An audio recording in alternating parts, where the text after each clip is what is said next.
মাত্র 2 packet coffee দিয়ে কত সুন্দর ইয়াম্মি পুডিং বানানো যায়, এটা আসলে কেউ না খেলে বিশ্বাস করতে পারবে না। আসসালামু আলাইকুম, স্বাগত জানাচ্ছি আপনাদেরকে মমস কিচেন অ্যান্ড ব্লগে। দেশ এবং দেশের বাইরে থেকে যারা আমার ভিডিওটি দেখছেন তাদেরকে জানাচ্ছি অনেক ধন্যবাদ। তো আমি ফার্স্টে কী করছি, দুধটাকে জাল করে ঘন করে নিয়ে তারপরে মনে করেন ওটার মধ্যে আবার গুঁড়া দুধ দিয়ে দিয়েছি 3 টেবিল চামচের মতো, দুধটা যেন আরও ঘন হয়। আজকে বানাবো কফি পুডিং, ঠিক আছে। এখন আমি ডিম নিয়ে নিব, 6টা ডিম নিব।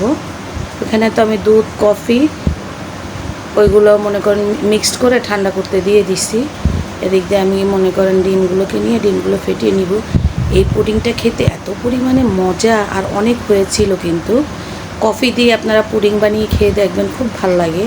আমার কফিটা কম হয়ে গিয়েছিলো 2 প্যাকেট, এখানে 4 প্যাকেট কফি দিলে আরও বেশি ভালো লাগতো। তো আমি এখন ওই যে ডিমগুলো ফেটিয়ে নিলাম, এখন এর মধ্যে চিনি দিব। চিনি আপনারা স্বাদ অনুযায়ী দিবেন, আপনারা কে কতটুকু চিনি খান সেই পরিমাণে আপনারা দিবেন। আমি খুব ভালো করে এটাকে মিক্স করে নিচ্ছি, এটাকে ব্লেন্ডারেও ব্লেন্ড করতে পারেন। তো এই যে মিক্স করা শেষ, এখন আমি এই যে কফি আর ওই যে দুধের ভিতরে আমি ব্যাটারটা সুন্দর করে দিয়ে সুন্দর করে এই যে একদম মিক্সড করে নিব, খুব সুন্দর করে মিক্সড করব। এবার যাব ক্যারামেল বানাতে, ঠিক আছে। এই যে দেখেন আমি কিন্তু অনেকক্ষণ ধরে মিক্সড করছি, যত মিক্সড করবেন তত বেশি ভালো হবে।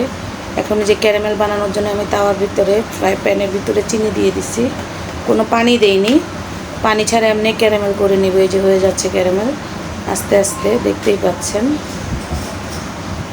একদম ক্যারামেলের কালারটা আপনারা কেমন খাবেন সেই অনুযায়ী করবেন, যে কীরকম কালার করতে চান। আর ক্যারামেলটা কিন্তু করতে হবে একেবারে অল্প আছে, একদম অল্প আছে। তো এই যে আমি দিয়ে দিয়েছি ক্যারামেলটা দিয়ে এখন এটাকে ছেঁকে নিচ্ছি।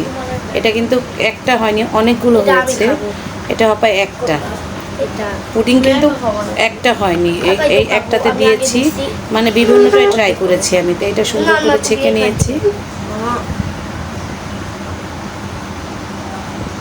ছেঁকে এই যে এটাতেও দিয়েছি টিফিন বক্সে, আবার একটা পাতিলের দিক দিয়ে আমি ব্লেন্ডারে দিয়েছিলাম।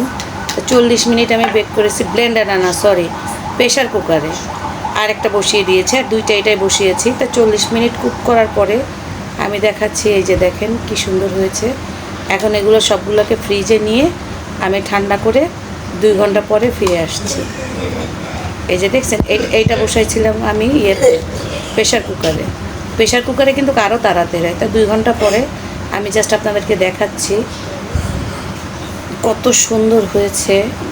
দেখেন এই যে দেখছেন পুডিংটা কত সুন্দর, অনেকগুলো 6টা ডিমে কিন্তু অনেক পুডিং হয়েছে।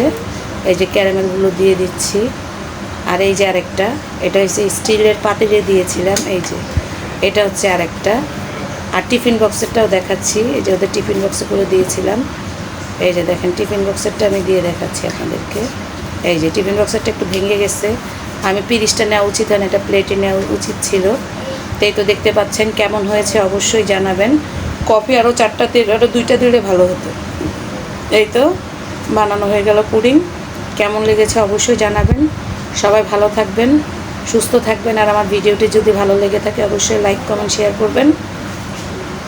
আর যারা এই যে দেখেন এখন আমি কাটতেছি, কেটে তারপরে কত ইয়াম্মি, কত জুস হয়েছে, ও মানে আর তো সহ্য হচ্ছে না কারোরই। অনেক মজা হয়েছিল পুডিংটা, অনেক পুডিংটা অনেক মজা হয়েছিল। এই তো খাওয়া শেষ, সবাই ভালো থাকবেন, সুস্থ থাকবেন, আল্লাহ হাফেজ।